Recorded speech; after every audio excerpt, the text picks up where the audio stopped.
So, Juliette, needless to say, you have one of the most successful career trajectories in the music business. You've walked the halls of every major music label and worked with so many incredible artists from Aaliyah to Bruno Mars, Cardi B, Burner Boy, and Little Durk. And I'm definitely naming just a few. How did you get your start in the business? So interestingly enough, I got my start in the business because I was going to school at University of Maryland and I worked in the evenings at MCI, which is something most people under 40 won't know what it is, but it was a long distance service provider. And I was in a customer service center in the evenings, and a woman started working there as well who had just returned from living overseas. She had been in the music business and was looking to get back into the music business and asked me if I would like to intern for her. Oh, wow. Her name is Arlinda Garrett and still very close part of my life. And I said, well, intern for you, what do I have to do? And she said, hand out cassettes and T-shirts, cassettes. I'm totally aging myself at the club. And I was like, cool, because I'm going anyway. 'Cause I was a college student. So this is great. And I had never heard of the music business before. The only thing I knew about it was what most people know about it. I didn't sing or play an instrument, so I didn't see a place for me to partake in the music business. And so that's how I got my start in Washington, D.C., interning with her and doing street teams, which was a very new thing at that time. And it was really going to clubs and trying to get DJs to play music and hand out merch and single cassettes to people who were going. So that's how you got into promotion, That's how essentially. that's how I got into the music business. She was getting back into it. So we used to do talent shows and she was doing independent promotion. So I ended up like helping to do shows and styling artists and all kinds of things just because I was just trying to get in and she was trying to get back. So we were doing all kind of things around DC at that time that involved music. But she was a promotion person. She ended up getting a regional job and I stayed with her. But over the next 5 years that I interned, I ended up trying many things. And I moved to New York to intern at WBLS. A friend of mine from college, Nikel Schultz, her godfather, Percy Sutton, owned the station. She was the person who got Puff the internship there. He left to go to Uptown. So I moved into the internship. Nikel was definitely the plug for the internship. So I moved to New York for the first time, the most expensive city in America, to work for free. No. It's a really great plan. So that was, the beginning, and I interned for a long time. And at that time, I'm not sure how it is in New York now, but because I wasn't from here, it was almost impossible to get a job. No one thought that I was going to stay. Apparently, people would come here and it was too much for them and they would leave. Right. And so I ended up starting my own street promotion company because I couldn't get a job. I got my first independent promotion contract in New York by offering to work the record for free. And if I got it played, I asked to be paid. Right. And I went to the after party of Crooklyn and introduced myself to Funkmaster Flex, who was an upcoming DJ. And I was fresh out of DC, so I had on slacks and a silk blouse. And he said, Ma, where are you from? Like, I don't believe that you know anything about hip hop, but I was very DC chic. We were 19 going to the jazz club, feeling very sophisticated.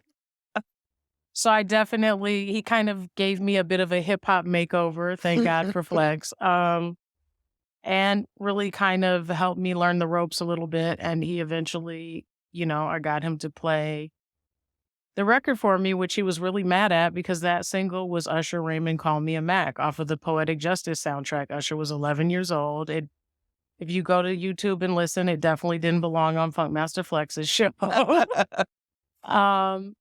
Relationships matter. And relationships matter. So after that, my company, I started doing well. And that's how I ended up finally, after 5 years, landing my first job at Jive Records. Wow. 5 years. Working for free. Building it up. What did you do in the meantime? Hustle, street team. My job at MCI had moved to South Carolina, so I had the option to get laid off, which is how I was even able to move to New York because I was getting unemployment. Right. So my unemployment, I was paying somebody, I think $150 a month to sleep on their couch in Harlem. And I would intern all day, 5 days a week, and then at BLS. And then I had a little part-time internship at Arista Records with Lionel Ridenauer and Jeff House. And then after that, in the evenings, I would do my street team stuff. So you earned every second of this. I was out here with my backpack with 12 inches in it on the subway. Yes, it was something I never want to do again.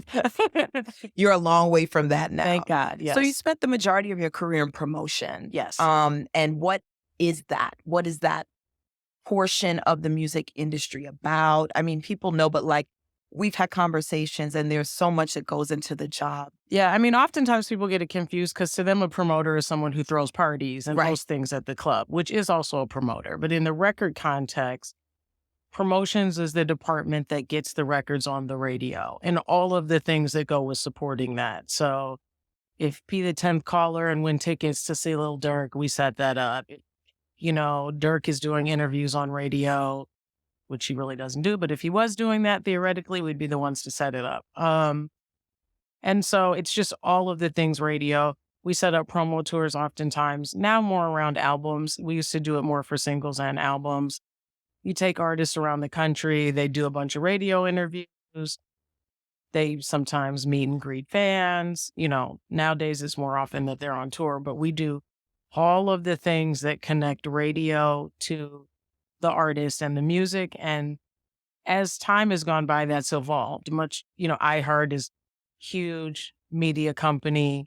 They have iHeart, you know, their iHeart app. So there's a lot of other outlets now that fall under the radio umbrella, so to speak. When I started, there was nothing like Sirius. There was no satellite radio. That falls under the promotion department. And so when they're talking about chart position, that is what we do. We get the chart every Monday. We get a report card, which is really what attracted me to it. Many things are subjective. And when you do marketing, you kind of go in the meeting and you're working really hard and you have something you love. And then everyone gives their, I like it. I don't like it. I don't know. And I don't know, the way my personality was set up, I didn't feel like I was going to do well with that. And promotion, I loved it because every Monday, you know, number one is number one. There's no opinion to have. Very analytical. Completely. Paper doesn't lie. Numbers do not lie. Right. So how did you rise through the ranks to be considered one of the best in the industry? You know, I think hard work and dedication. I think I stayed at it. And a big thing that served me in my career that I often tell younger people is early on, I realized, well, early-ish on, I realized that I didn't want someone else to define the ceiling of what I was capable of doing. And so in the jobs that I was in, I would work hard and I sort of am the accidental executive because early on I had a very intentional, I just want to make six figures and be a national by the time I was 30. And then I thankfully achieved that. And after that, I wasn't sure exactly. I probably wasn't dreaming big enough for my career. But I think I always wanted to do really good work. I was very competitive. I think promotion is also a thing where we do get the report card every Monday. And it was very friendly. We'd all hang out together. But if you were the one with the number one record that week at happy hour, you were definitely talking a lot of shit. Everyone else. It was a good time, right? Friendly competition. And I loved winning. I hated to lose. And I always wanted to grow and find out what more I was capable of contributing to. And in my first job at Jive, it was a relatively small company. So it afforded me the opportunity to help out with some marketing stuff, with some publicity stuff, and really give me a stronger sense of how all of the pieces fit together, which you don't necessarily get a sense of when you're in the field. Right. Because the first 4.5 years of my employment there, I worked in DC and then in Atlanta. So I wasn't in the home office. I didn't have access. And when I got to a certain level and I wanted a promotion and they didn't want to give it to me, we parted ways. And I went with the people who thought I could do more and saw in me what I saw in myself at that time. And some of it was the marathon. I mean, I lost my job and I ended up being a magazine editor for a couple of years at a trade magazine. Lionel's advice to me was just stay in. If you get out and it's harder to get back in. So if your opportunity, stay in the industry in some sort of capacity. Stay in the industry in some sort of capacity. If your opportunity right now is to be a magazine a magazine editor at a music trade, Hits Magazine, do that. Yeah. And so I did that, and I never had thought in my life about being a magazine editor. And I wrote an article, and, thankfully the magazine's premise is humor, because it was always about, my first article opened, I had to move to LA to do it. I said, I'm just wondering if LA is like exercise, that they tell you if you do it long enough, you'll love it, but it never happened. Like, it just never gets better. Um, and so but I made a lot of great relationships there. I would talk to everyone at every label, and I just stayed at it and wrote my articles and kind of honed that skill. And it taught me to work really collaboratively with people, because promotion is a lot of talking to outside partners, but we obviously put the magazine to bed as a group every week. Until I had the next opportunity with records and I went back. And that was really it. A lot of people used to ask me when I was younger, kind of my colleagues, why I thought I was getting promoted. And I said, because I'm willing to leave. I'm willing to leave the city I'm living in. I'm willing to leave the company I'm working at. I think it's easy because our product is a human being, you get very attached to them, right? Your friends, and you're very committed to their journey. And so as you spend longer at companies, you want to be the vice president at your company with your artists that you've been with. Right. For me, right after I started at Jive, Aaliyah left and went to Atlantic at the time. So I got the memo early that they might leave me. Right. So, and they should, right? I mean, all of us should do, it's a job. You should do what is best for you professionally, and the friendships will remain. You don't have to work together to be friends. So I think that was really a big part of what set me apart and then of course, when I ended up at Atlantic Records, I had never been in a space to work so closely with women that powerful and accomplished. And Andrea Gannis, who ran Top 40 promotion there for a long time, my icon, definitely broke a bunch of glass ceilings for women in promotion. And Julie Greenwald, of course, is, another level of iconic woman in the music business. And they opened my mind to what I could become. I had never been that up close with women that were that accomplished. And as that was happening, my classmates sort of from Jive were going on. Grace Miguel was the head of creative at Def Jam, and we had worked at Jive together as young 20-somethings. And, Wendy Washington was running publicity at Universal Records. And so the idea of running divisions and possibly running a label, I didn't really have a strong access to that until a little bit later in my career. When you saw it actually And when happening. I saw it and I was working with her and saw how she was moving as the head of the company and how confident Julie is and smart and like tenacious, I felt like she would walk in a boardroom full of men and they were like, uh-oh. I didn't think that she ever Here walked comes in Julie. like, uh-oh, I got to go in here with all these men. I always felt like she went in here like, the queen is here, like we can start. Right. I've arrived. And I was like, oh, I like that. That's the energy we need. Yeah, exactly. Well, I felt like that's the energy you have to have. Right. There's no mystery why she's one of very few women who reach that level. Yeah. You have to have that. I think everything you shared thus far is so important, because it is not easy, obviously, to move up the ranks in a corporate environment, no matter what your industry is. And you've touched upon a few very strategic things that folks need to consider or should consider as they move along. And how you think and see situations in your perspective very much has to do with how far you go, as well as those I relationships. agree. I think my biggest advice to people is be very open. Like, I never considered, like I said, being a magazine editor. I never thought I would be the head of the promotion department, much less the COO of anybody's label. I did not have that vision for myself, but I was open-minded about, and I did believe that I was smart and I was willing to do the work and see kind of what that opened up for me.